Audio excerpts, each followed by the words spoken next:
to look at really with two objectives. The first one is really to elaborate on ways how to better integrate policy and investments, so how to do that better to really foster SDG implementation.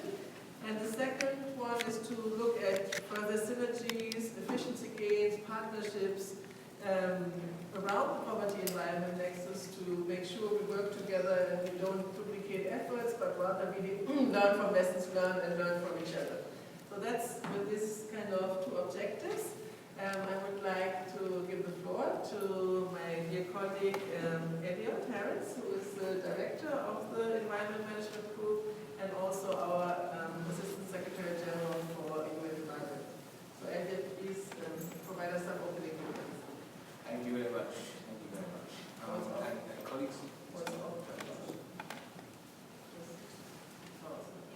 Yes, good morning, everyone, and thank you all for joining us here.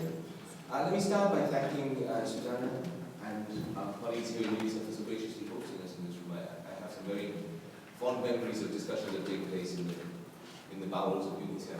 It seems to be a place that encourages debate, so I'm looking forward to the discussion here today. Let me say a few words about the EMG Nexus Dialogue. I'll try to set the stage a little bit for the discussions to follow today and tomorrow. This dialogue today, is the second in a series of events that the Environment Management Group organised. We are trying to address the question of the implementation of the Sustainable Development Goals from a Nexus perspective. Now, the Nexus approach is not new, of course. It's been around for quite a while, but it's become particularly relevant now that we have the 2030 Agenda and the Sustainable Development Goals, which themselves are all very closely interlinked. As we take these linkages into account, we find that more integrated policies are in a position to take advantage of the synergies across the globe, across the sectors, among the different actors. And through more integrated policies, we can achieve greater progress in any one area by taking into account these cross-border, cross-sectoral spillovers than we would otherwise be able to do. The approach enables us to make the necessary connections across the sectors, across the dimensions of sustainable development, and among and between the necessary actors. Governments, other stakeholders, the UN system, all of us face challenges of integrating policies and programs for effective SDG implementation. The integration of policy requires an approach that cuts across sectoral and institutional boundaries, and the implementation of integrated policies requires partnerships across the stakeholder communities. So our ultimate hope is that these dialogues will help the UN agencies and these other stakeholders and partners to identify the areas of mutual interest and the relevant interlinkages among and between the SDGs and their targets. And we hope to achieve that through deeper understanding of the transmission channels between one sector or one set of objectives and others. If we take it a bit further, we think that the dialogues could actually strengthen the existing multi-stakeholder partnerships or trigger the establishment of new ones where it becomes evident that these kinds of corporations are necessary. The first of the EMG dialogues took place in Geneva this year, in April. And it launched the dialogue series by considering the issue of different environmental nexuses in a general sense, and by reflecting on how the Nexus approach could be a means to support the implementation of the environmental dimension of the 2030 Agenda in a coherent and productive manner. This second dialogue provides us an opportunity to explore how we can strengthen the implementation of the Sustainable Development Agenda by looking at the interlinkages between the targets, the lessons learned, and the good practices that we've identified at this nexus between poverty and the environment.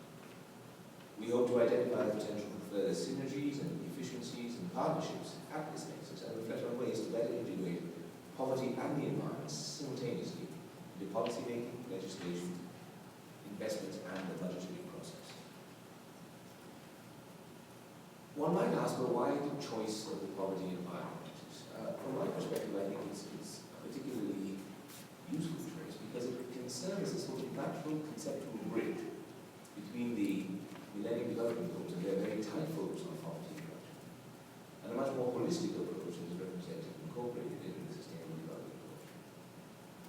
The Nexus allows us to build our work, or build into our work, a much more integrated perspective that allows us to address the various dimensions of poverty, not just the income dimension, but to treat poverty as a multidimensional phenomenon that it actually is, and then we formulate interventions that address poverty from the economic, the social, and the environmental perspective simultaneously. So over the next day and a half, we'll have a series of presentations that range from mainstream poverty in the environment and national planning processes over to specific country cases of experiences in dealing with the Nexus. We'll have breakout sessions and we'll have a panel discussion. And we'll use these opportunities to discuss options to strengthen and scale up policy and program implementation at this Nexus between policy and environment. On a side note, I'll encourage you all to participate in the EMG online Nexus e-discussion, which is being moderated by our colleagues from the UNDP and experts on systems thinking. You can still sign up for the Nexus Dialogue on the Dialogue webpage, page 2. We'll build on today's discussions tomorrow in a panel discussion, where we'll address the poverty environment Nexus, challenges and opportunities for enhancing partnerships, and issues that require strategic planning by the UN system, including through the work of the EMG. The discussions that we have here over the next day and a half will also feed into a high-level side of the HLPF that's co-organized by the Environment Management Group, UN Environment, UNDP, and the Poverty Environment Initiative. And this takes place on July 19th at 1:50. The title of the event is Integrating the Poverty Environment Nexus into Development for Poverty Elimination.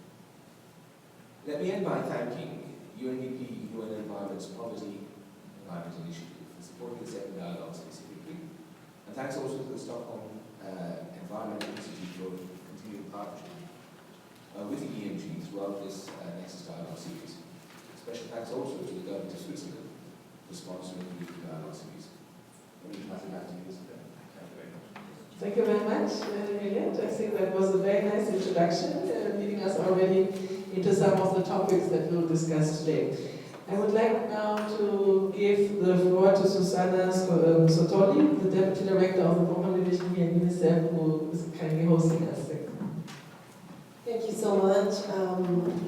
First of all, very, very welcome to UNICEF House. I appreciate Elio's words regarding the space in UNICEF. I'm a bit ashamed because this, although it's a very convenient, large space, it's not really environmental friendly, no natural light. So anyway, we will, through these discussions, really perhaps shed more light, natural and otherwise, to the issues and to the room. Let me start by with a bit of a housekeeping information. Today at 10 a.m., around 10 a.m., a fire drill is planned for this building. We will have a bit of an interruption with some information, but we are told that this particular room is not expected to be evacuated and participate actively in the drill. Sorry for the inconvenience up front. But again, let me say that we are very pleased that you are going to spend here the next 1.5 days to discuss this nexus between poverty and environment. We are very excited to host this second dialogue, and we as UNICEF have very good reasons to be very interested in the nexus, particularly between poverty and environment. And let me just amplify Elliot's words in terms of the relevance of this nexus by perhaps sharing with you the children's angle to it, which really unpack the relevance and importance of focusing on this. We all know that children are disproportionately affected by poverty, and we all know that the poor are disproportionately affected by environmental issues. The poor and most vulnerable, including children, tend to live in more degraded environments. Children and their families who are already disadvantaged by poverty, those are those with the fewest resources for coping. They face some of the most immediate dangers of climate change. This can create a vicious cycle. A child living in poverty or deprived of adequate water and sanitation before a crisis will be more affected by flood, drought or storm, less likely to recover quickly, and at even greater risk of subsequent crises. This we have been witnessing once and again with the increasing burden of emergencies, natural or man-made disasters, and that has brought to our work, together with partners, more and more a demand for including the environmental dimension of development in all the phases of our programming.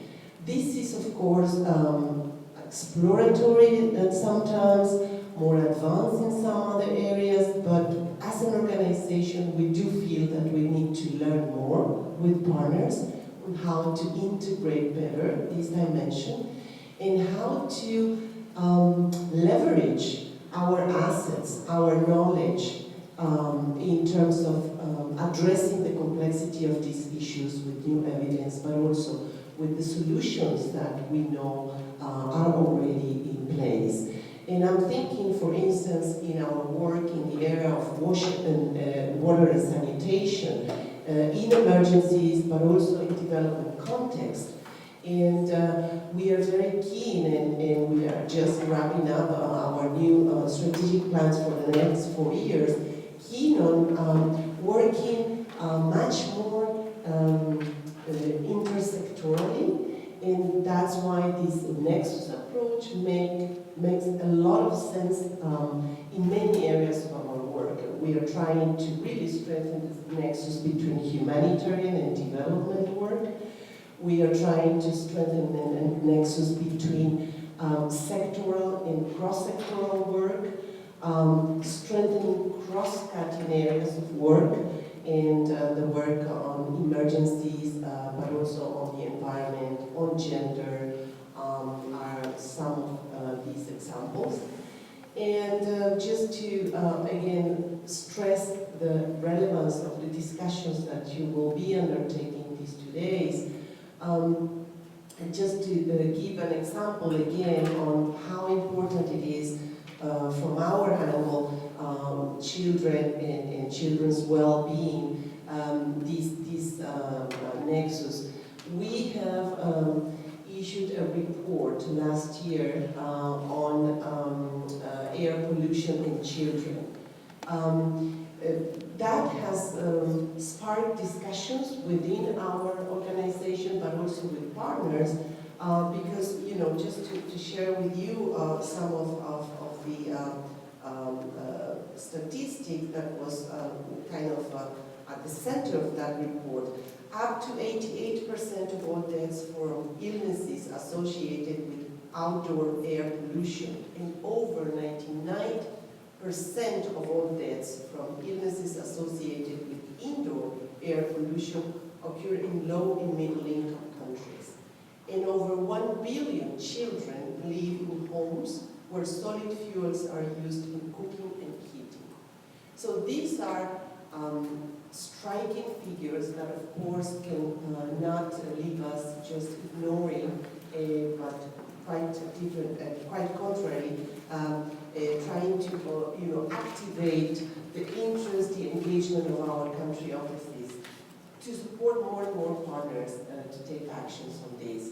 And just to give you an example, following that and also some particular gathering of evidence, our colleagues, together with partners in Mongolia, where rapid and unplanned urbanization have made Ulaanbaatar one of the most polluted capitals in the world, start working with partners and the government to push for an integrated approach in the drafting, formulation, and implementation of a national plan on air pollution.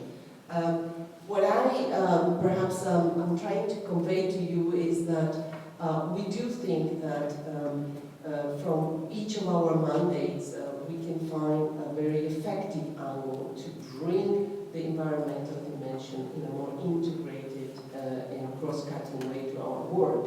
And we do see that not only children, and particularly adolescents, young people, are an excellent platform, provide an excellent platform and motivation for them to engage in these issues, but also for the future generation that need to be taken into account when we are not protecting enough the assets and resources of the planet today.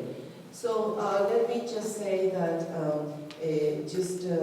echoing the recent words by the Secretary General in his remarks to the ECOSOC actually a couple of weeks ago, this 2030 agenda is the most ambitious anti-poverty, pro-planet agenda ever adopted by the UN. So this is a formidable platform for all of us, and obviously we are putting efforts to coordinate among the system and with other partners, but we all know also that there remains a lot to be done to be more coordinated, more efficient, more integrated across agencies and sectors. There are very good examples that I'm sure that you will be tapping into to inform the discussion in terms of coordinated work and effective work. And also there are increasingly good examples on how we are starting to walk the talk in these matters, and if we are serious about the environment, we must also do our part to not harm the environment. And it's thanks to the leadership of the EMG that I would like to really appreciate, and the greening, the blue, that we as UN are also doing our part to achieve environmental sustainability and resource efficiency in our operations and programming. So let me finalize by saying that these dialogues present an opportunity to further look at these interlinkages in depth, understand what they require from all of us, learn from best practices from one each other, and together come up with suggested paths for better implementation. So I wish you a very good and productive discussion. I would like to reassure that as UNICEF we are committed to the EMG, and we would try to continue to our best to contribute to the discussions, and more importantly to bring the discussions down to the country level work that we all do, because if it doesn't make sense at that level, then we should seriously revisit our discussions. And I'm sure that that connection between the global and the local will also be at the center of the discussions. Thank you so much. Apologies in advance for any interruption by the colleagues that are in charge of the fire drill. And apologies that I will not be continuously with you, but rest assured that my colleagues will be here, and thank you for letting us host you in this occasion. Thanks.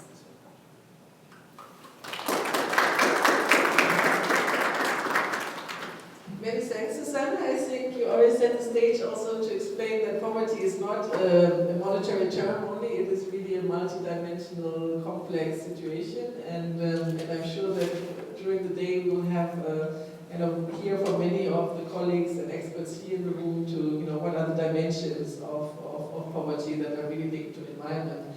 And I want, before I give the floor to Tim, really also say that the so-called GDP of the poor shows that 70 to 90% of the poor actually depend on natural resources and the environment for their livelihoods.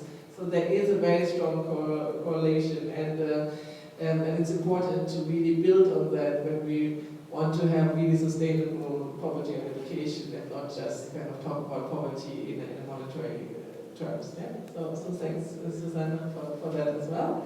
And I think, should we start already, or do we give our speakers occasion? Do you have to leave now? Or?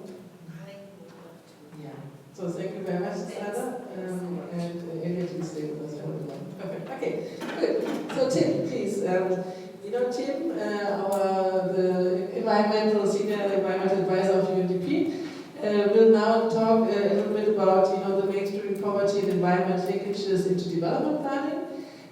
What have been the opportunities, the challenges since Johannesburg up to now, to the SDG agenda, what are the linkages, how have these linkages been conceptualized, been linked to the SDGs, and what are the opportunities? So Tim, please. Thanks so much, Isabel. Good morning, everyone. It's unfortunate that Susanna had to leave just now, because I was about to give a compliment to Christina for the excellent collaboration that we've been enjoying with UNDP and UNICEF, and of course, it goes without saying, the same type of excellent collaboration with the environment and other colleagues of the work. So the title that you see on the screen is actually a shorter version of the original title. What I've been asked to do is Isabel suggested, is to very briefly highlight some of the progress that we've made and the challenges and opportunities in mainstreaming approaches over the past, say, 30 years. So obviously, category number one, this is just an overview, so I will leave many things out. We all come from overlapping with different backgrounds, so for some of you this will be very familiar material, for others some pieces might be new. So thanks for letting me do this group.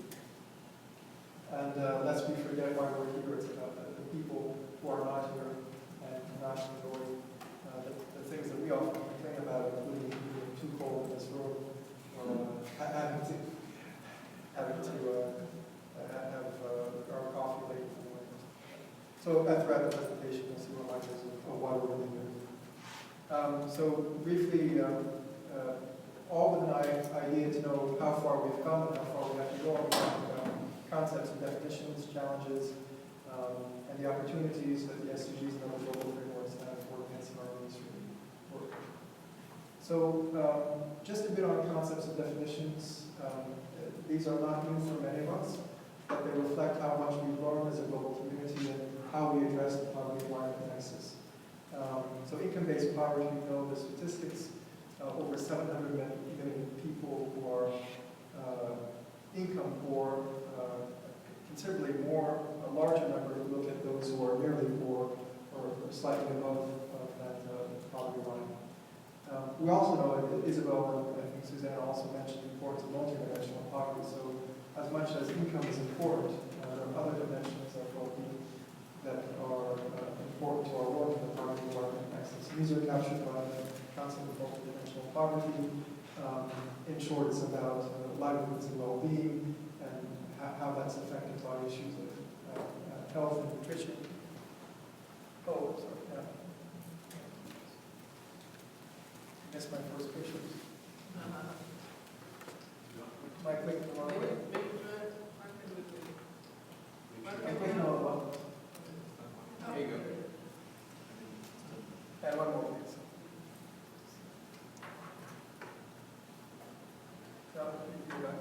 Yeah, thanks. So, and finally, there are new ways, in other words, to measure multidimensional poverty, including but not limited to the multidimensional poverty index, which even more than income-based poverty shows that we have over 1.5 billion people living in multidimensional poverty, and that's just in just over 100 countries, or 78% of the population in those countries with multidimensional poverty, which is even more challenging than the income-based poverty. Next slide, please. Oh, I seem to be off here. Can you go back? Yeah. Okay, now go forward. Okay. So the other thing that, again, is maybe not new to many of us, but as Isabel hinted, what are the parameters of vulnerability and marginalization? Who are the poor? Or even better said, what are the features of livelihoods that make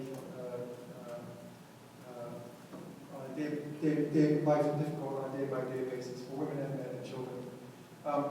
These are defined by identity, so by gender, we have a particular focus on women, by age, focus on children and elderly, by income, and many other parameters related to ethnicity, indigenous status, migrant status, and so on. These are just different ways of disaggregating our work and making sure that we're really in line with SDGs with lower and higher.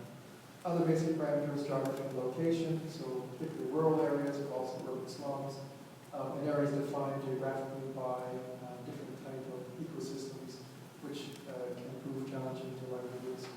Desertification, deforestation, proximity to floodplains, and on.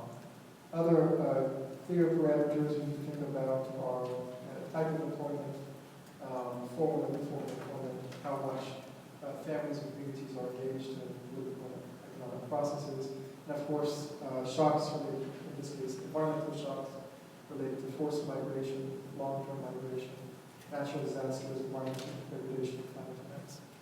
Next slide, please. You can pause just a moment on the pictures. I think the pictures are nice. Okay. This is my final set of points on concept and definitions. And again, we may take them for granted for now, but they evolve and we apply them for pen mainstream as we evolve. So natural capital, these are not academic definitions, but in simple language, they're about making sure that we value everything that nature and ecosystem services provide us for the most important things as relevant to our lives and livelihoods, and the lives and livelihoods of women and men and children living in multidimensional poverty. And these include things like food and fuel, energy, shelter, medicine, what they do to help us protect from climate change, what they do for things like co-regulation and all the economic sectors. I'm just going to mention environmental health, environmental hazards, and environmental degradation. These are all important facets of the link between poverty and environment and how we address them through mainstream approaches. Next slide, please. So I think all of us here understand that if only intuitively, what some of the links between poverty and environment could be, or better said, between the lives of women and men living in multidimensional poverty and environment around them. Through all of our work and through many rigorous studies going back many years, these points that we may take for granted now have been demonstrated. So poor people are more vulnerable to environmental degradation. They are ecologically marginalized in where they live.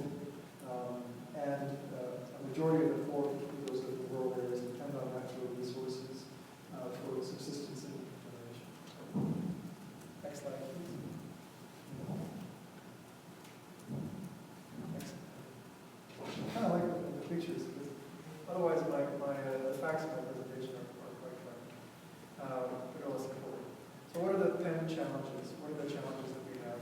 And again, these are development statistics that are relevant to all Nexus issues, but I'll just touch on some of them to for context.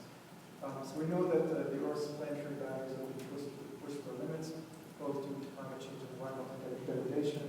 We know that these are not only hampering our efforts in poverty eradication, but they may even cause development reversals and cause new poverty traps, or virtuous or non-virtuous circles of poverty. Just some easy examples. Over 1 billion people depend on forests for their livelihoods and income, yet we see deforestation clears over 18 million acres per year. Over 1 billion people, majority of them poor, depend on land that is degrading. 40% of these lands have the highest levels of poverty. Looking forward, or so to speak, if we look towards the future, over 100 million people may be displaced due to desertification. 26 million on average are displaced each year due to natural disasters. And in terms of climate change, unless we change the business scenario, business as usual scenario, where 100 million additional people may fall into poverty, with as many as 250,000 additional deaths per year due to things like malnutrition and other health issues. Next slide, please. So these are just even bigger zooming out how the world will change. It's a tough place already, but in the next 2 decades, we'll see another 1 billion people. Our urban footprint and its impacts on the environment and the livelihoods of the poor will triple. Demand for food will increase by 35%. So how far can we push our green revolution further? Not much. Water demand by 40% and energy demand by 50%. And on top of all this, by 2050, that means 1.5 million new jobs need to be expected to be created for women and men. So that's the challenge. Next slide, please. It's just an amazing picture. It's certainly not putting blame on anyone. It's just a representative picture of how we're exceeding our country's capacity, carrying capacity, just the way it is. 4 trucks carrying capacity, as we can see. Next slide, please. So that was just a bit on concepts and challenges. And again, this is just laying the groundwork for upcoming presentations. I've been asked to speak about the global frameworks that where we've come from.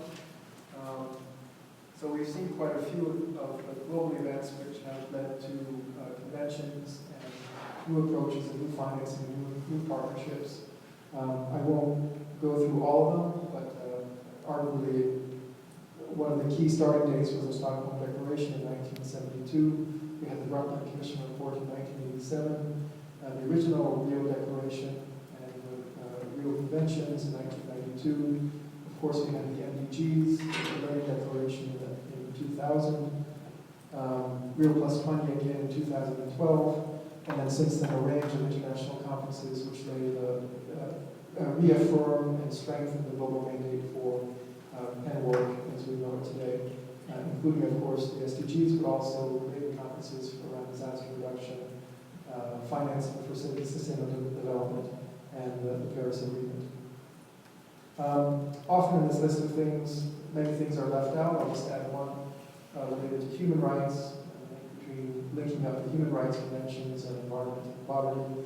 And a shout out to John Knox, who, as many of you know, is the UN Special Rapporteur on the environment, and lots of pathways to work around this very closely linked aspect of environment and human rights. Next slide, please.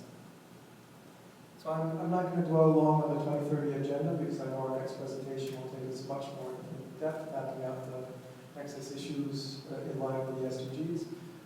But just for reference, just to remind us, there are many goals and targets which are explicitly linked to things that are important to the lives and livelihoods of women and children living in multidimensional poverty. Next slide, please. Next slide, please. Outside of the global frameworks, which are very important in terms of galvanizing momentum and providing mandate, at a more technical level, and this is building up towards what it means to unpack and mainstreaming at the country level. There have been many assessments and groundbreaking research and reports that help us understand the links and the solutions to addressing the poverty environment nexus. And again, these are just to remind us of where we've come from and what we're building on. The shoulders of giants in some cases, including Millennium Ecosystem Assessment, work by IPBES, different sustainable livelihoods framework, World Bank's work on poverty and environment, related work around statistics and climate change, new indicators, including the Environmental Performance Index, GDP for the poor, and some more recent work linking up multidimensional poverty measurement with natural resource management indicators. Next slide, please. So just, we can go back just one slide. So just an obvious point that there are many different, by definition, Nexus work involves different communities, and each of us have our own entry point. And very roughly, to describe all the different entry points for pen mainstream that you saw listed on the preceding slide, they all recognize the two-way linkages, or in some cases, many more linkages between poverty and environment. They focus on different entry points, as we all do in our work, whether we work in UNICEF, or in environment, or in Habitat, or other organizations. Some of them take approach from what does it take to reduce poverty, and that includes a look at environment issues.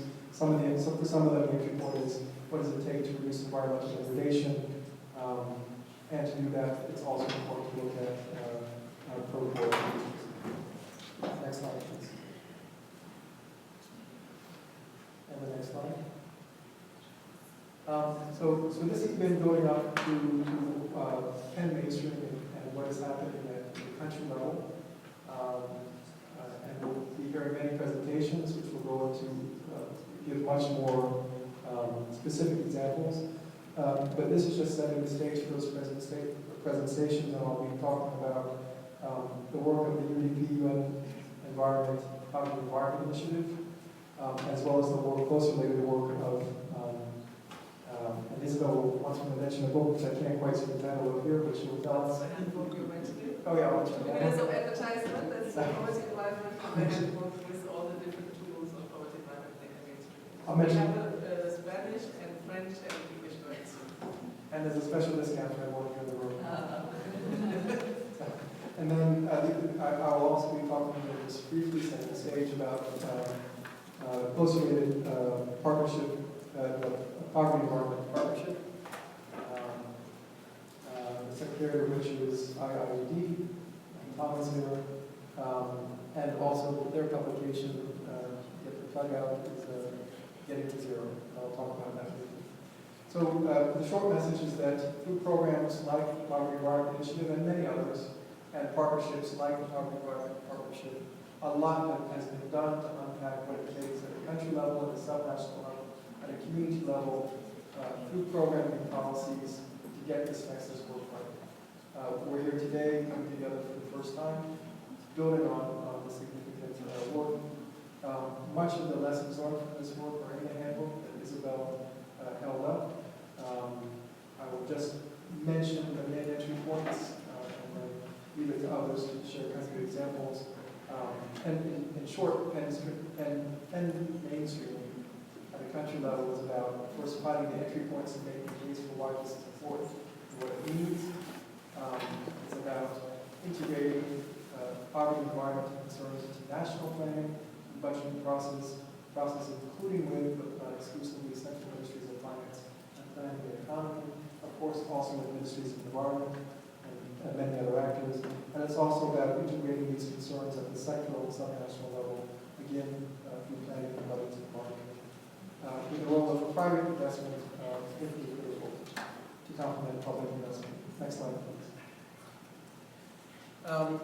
As we zoom in more and more, we'll hear more about these tools because this is what it means to do Penn mainstreaming work at the country level. Again, some of us have, depending on our backgrounds, these may be more or less familiar, but they include looking at issues of political economy, who are the players in a country, who are the influencers, who are the real decision makers. And we do this through tools like institutional context analysis, institutional capacity assessments. We, of course, want to know whose needs and knowledge we're responding to in terms of women, men, and children living in multidimensional poverty.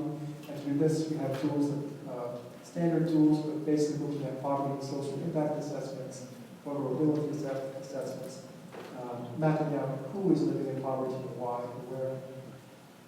We have a series of more economic-related tools.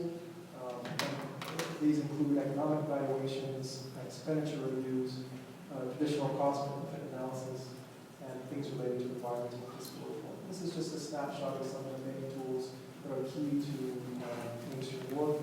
And again, these tools are examples are detailed in different publications. My final slide will now be just a few words about the Poverty Environment Partnership. I don't know, maybe Tom you want to add or others as well. But the partnership, as it sounds, brings together international NGOs and academic organizations, governments, donor countries, developing countries, and new agencies to, in line with the work plan, do three things. Very simply, share the knowledge that we have on Penn mainstreaming, strengthening partnerships around the poverty environment nexus, and supporting country integration.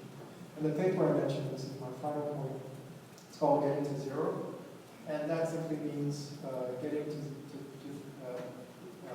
it means getting us as the world community to zero emissions, address climate change, to zero net loss of natural resources, and to zero levels of poverty. That's why it's called the Getting to Zero paper. And it basically outlines some key points, action points, and challenges for taking mainstreaming forward, which includes removing the structural barriers to integrated policies, integrated policies. What does that mean in terms of strength and capacities for governments and comprehensive public administration reform? It's not enough just to put together or support the ministerial coordination. To do the types of transformational changes required by the SDGs and we need to do a lot more there. It's about empowering, protecting the rights of women and men and children and other marginalized groups.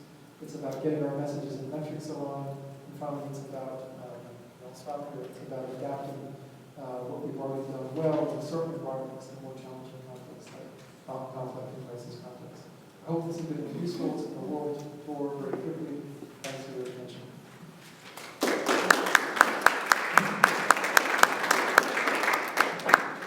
Thank you, Tim. I think that was a very, very useful overview, not only of the topics and the relations, but also the actors who are involved in that, and where the thinking is at the moment. I just wanted to say, really it shows that, we've come from a thinking where development and environmental protection seem to be like incompatible, or to a situation where through the SDG agenda, of course, there is this idea that we have to advance the social, the environmental, and the economic development at the same time in order to avoid major catastrophes and losses. However, I think we should not fall into this trap of win-win-win all the time, because that is not possible. There are trade-offs, and I think the idea also of working on the poverty environment nexus is to show where the trade-offs are and what are the costs of different policy options. So let's not fool ourselves, it's not win-win-win all the time. But we can have a more sustainable development pathways, and I think that is what the discussion here is really about. So without much more ado, I would like to give the floor now to my dear colleague Eric Kemp-Benedict from the Stockholm Environment Institute to provide us a little bit his insights on networks, partnerships related to the poverty environment nexus, and to see what kind of potential do we have for better synergies and efficiency gains. So Eric. Thank you very much. So I am from the Stockholm Environment Institute, and we are collaborating with the EMG on this series of dialogues. I'm very privileged to be part of that. Juan, I apologize. I'm going to ask you to click several times. So next slide, please. So in this presentation, I'm going to cover a couple of things. First of all, how can the Poverty Environment Nexus strategies strengthen SDG implementation? That's the main focus here. I'm also going to introduce some network maps as a way to look at strategic collaboration. Next, please. So how are we approaching this idea of a nexus? What is a nexus? In this particular series of dialogues, we're defining it this way. A nexus approach focuses on overlaps between sectors while respecting sectoral expertise in order to make better plans by understanding interactions. So there's a lot of discussion about breaking down silos. The approach that we're taking is less breaking down silos and more inviting people out of their silos from time to time. Next. It's a flexible concept. You can apply it at the strategic level for designing a whole range of activities, for a concrete plan, and then I would say it just comes up naturally at the implementation level. You can't get away from it. All of these issues are intertwined, and you must deal with those on the ground. Next. Some key messages that I'll try to get across in what I present. The Poverty Environment Nexus involves all of the SDGs. And the synergies that are involved with it offer spaces to reach out from silos to jointly pursue the 2030 agenda. I'm also going to say that this, the 000, Getting to Zero report, the Poverty Environment Partnership. This is a really nice framework for thinking about these networks. Next. So first, starting from the Poverty Environment Partnership language, using their language, it's clear that their goals: enhancing livelihoods of the poor through natural resource management, ties to many SDGs, preventing and reducing pollution and environmental health, the same, reducing people's environmental vulnerabilities, the same, and also the means of doing that through strong governance and participatory decision-making, education, inclusivity, infrastructure, and innovation. Again, cuts across many SDGs. That's fine. Good. Next. Thanks. The 000 targets, as were mentioned before: zero extreme poverty, net greenhouse gas emissions, and net natural asset loss. So those 000 targets are in fact SDG targets, and so there they are listed here. Next. So you can either get at interactions by starting from the 000 targets or from the SDGs. Next. In the language of the Getting to Zero report, there's these areas of concern.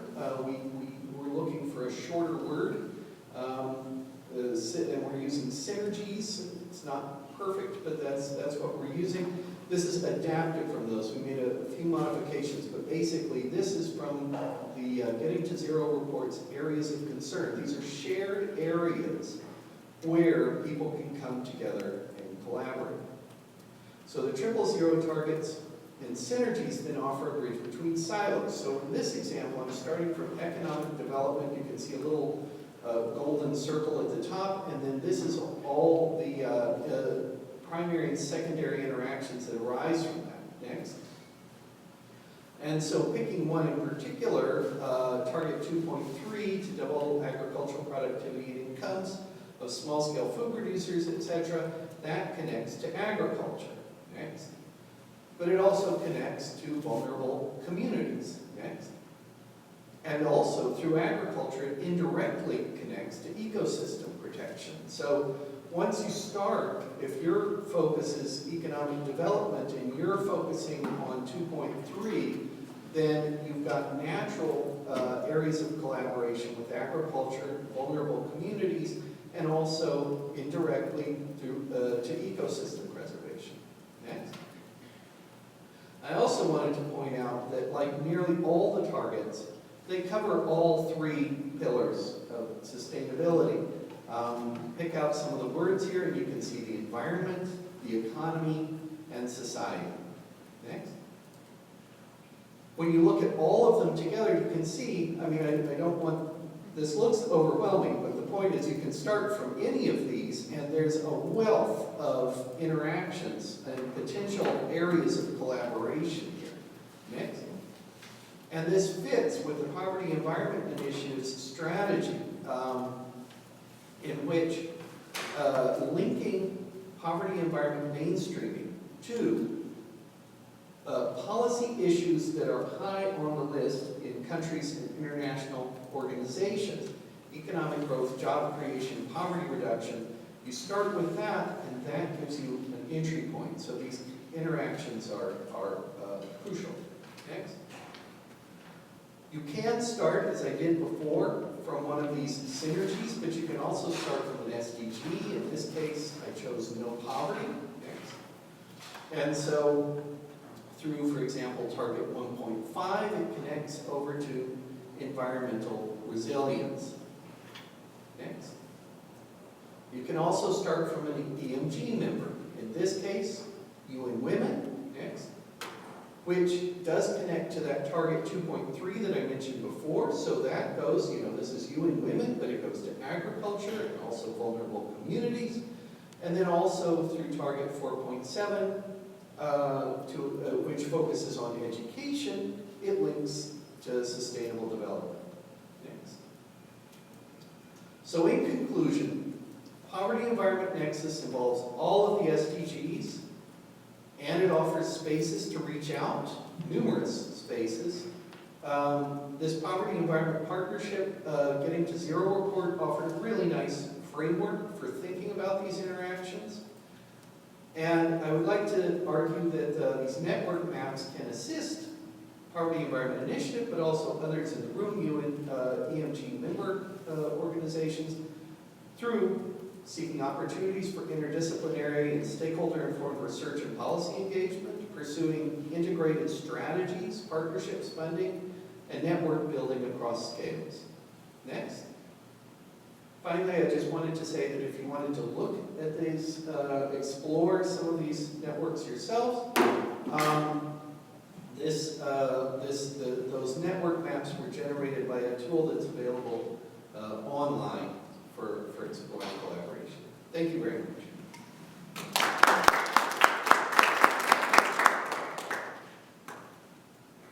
Thank you very much, Eric. I think that was a very good illustration of the many interlinkages. I know that when you talk about complex things, it's very difficult to make them look easy. So I think the complexity that you showed is a real complexity. And I just wanted to add to this a little bit from our own experience with the countries, the Poverty Environment Initiative. When we had the discussion about the link of poverty environment to the SDGs, we had a meeting with our government counterparts, and Rasmani, he was in that meeting, I remember from Burkina. And we asked the government counterparts, where do you think should be the emphasis of the poverty environment linkages and the SDGs? Should it be SDG number 1 and 17, which are the means of implementation, the financing, and then of course the environmental SDGs? What do you think, where should the emphasis be? And they said, let them be contextualized at the country level. We want to choose a little bit where we see, depending on all the problems that we have in our country, where the emphasis should lie. Some countries from the Sahel, they were more interested in the climate change, of course, and desertification and poverty. Others in different contexts were interested in coastal areas, fisheries, and poverty impacts. So it depends very much on the country context. So I think while everything is connected to each other, I think it depends on what are your priorities really at the country level, and what is your context. And let's not forget that when we come then to the real country examples, and we have country examples here, to really illustrate what is your most pressing environmental poverty problem in your country, and then work from there. Because one of the other things that we also noticed, I come from a human rights mainstreaming into development background and now working on poverty environment mainstreaming, is that while we try to mainstreaming things everywhere and to be too cross-cutting, you might end up not being anywhere. So I think that is a little bit also the danger of these cross-cutting issues, that because everything is interrelated and you fit really everywhere, you can make linkages to many, many different topics. You have to concentrate and again say, what is your priority and where is your main entry point. Otherwise, you might get lost when the priority setting is taking place. So I would really encourage all of you to think, from your angle of your organization, from your country, to really think of where is really the angle of poverty environment which is important to you and to your work. So that's why I think it will be very interesting after the coffee break to really go into concrete country examples. We have here Burkina, we have our colleagues from Guatemala, and we also have the case from Tanzania, and then our work on the gender gap and on the gender geo, to really see what are the semantic linkages, but also what are the linkages at the country level. So I would like to now open the floor, first of all, for a few questions on the presentations we had so far, before we go to the coffee break. Was that it? Yeah, we can go if they have any general questions. Yeah, sure. Are there any questions, further illustrations from your experience, on the two presentations that were made this morning?